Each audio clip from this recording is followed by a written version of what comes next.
This video is about the picture drag and drop question, part 2. So in the previous video, I showed you how to create a simple picture drag and drop question. I also explained that you can do much more with this question, and this is what I'm going to explain in this video, part 2. Click on the question and add your question. Drag and drop the animals to the right continents. Where do these animals live? So in this case, I want to show my students a map, a background image of a map, and I want to give them lots of images of animals. And my students have to drag and drop the animals on top of the map, of course, in the right zone on the image. There are some options here that make it possible to automatically grade this particular question. Let's take a look. The first thing I have to do is add a background image because this is a more advanced question and I want them to drag and drop things on top of a background image. I select my image. In BookWidgets, you can choose one from your computer, you can import one from Google Drive, or you can find one online. I have one ready on my computer. So this is an image, this is my background image, it's a map of the world. In case this looks a little too big for you, you can change it. So you can go to the preview and you can see this image already in your question. If this is fine by you, then leave it like this. If it's too big, you can click on it and you can click on Edit Image to change the size right here. I go back and then I start adding my groups. So I want my students to be able to drag and drop images of animals that belong to a certain continent. So one image group would be Australia. And here I'm adding all the animals that belong to this area. Add an image and choose your image or import one from your Google Drive, find one online if you wish. So this is my first one, a koala, and then I have another one, the kangaroo. So this is actually my first group. Of course, I have to indicate a position. So BookWidgets knows that when your students drag and drop this in the right position, it's corrected right or wrong. Click on it and then indicate your position right here. So like this, click on Done.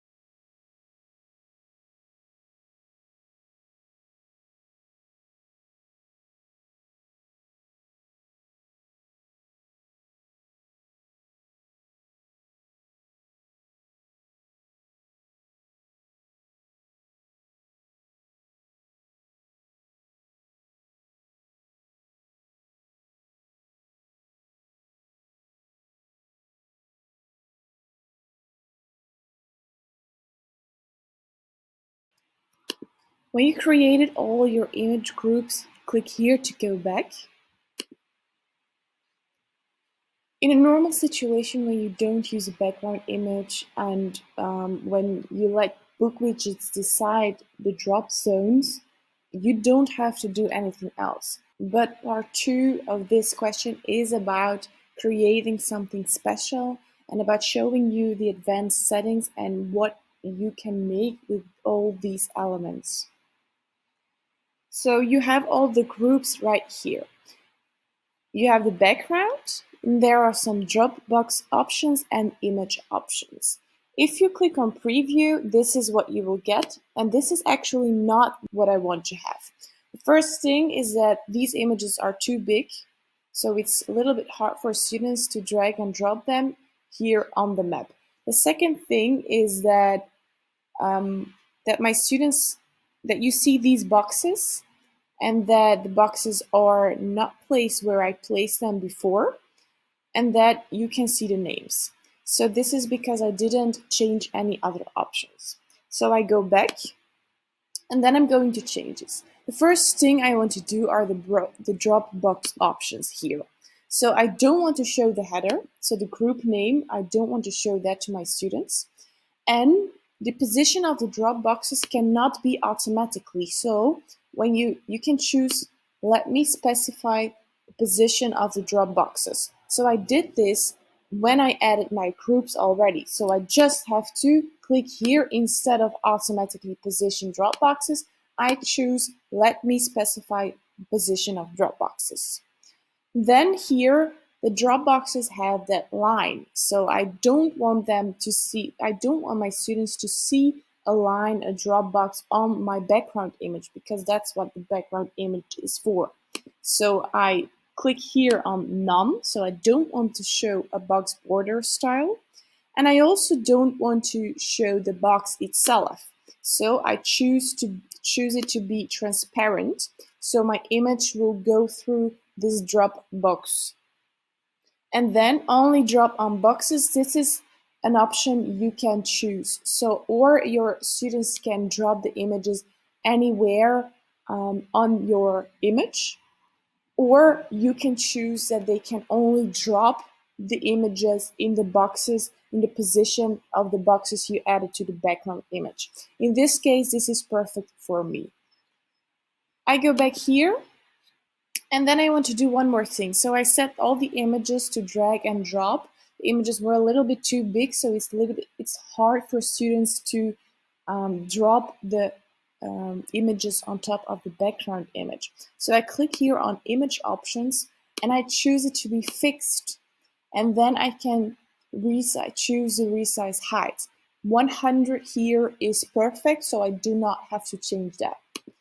And actually then I'm ready. So I have my question, I have all my groups, my image groups, with of course the right place to put them, and then I have the right options. Of course, the last one, you have to check out the scoring options. So here you can choose to score points when all answers are correct. So then your students have to drag and drop all the images on the right place, or they can score points for each correct answer. So this is more what I want now. When you're done, click on preview to see how this looks like for your students and how this question is configured and automatically created.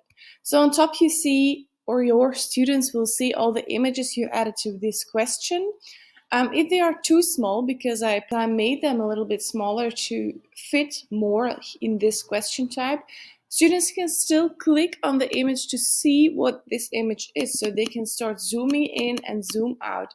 And this is possible in almost every single question type image you add to BookWidgets. Then we have the background image, and on top of this background image, your students are going to drag and drop the images on the right place. So I enabled them just to be able to drag and drop the images in the boxes I added and nowhere else. So this means that the images will be placed in the boxes and students will still see the boxes, but I made the boxes transparent. I didn't show any lines. So you will see how this is made right now. So I just take an image and I drag and drop this in the right box. So you can see that this is the Euro box. And then you can just put them right here. Then I do the same with all the other images here.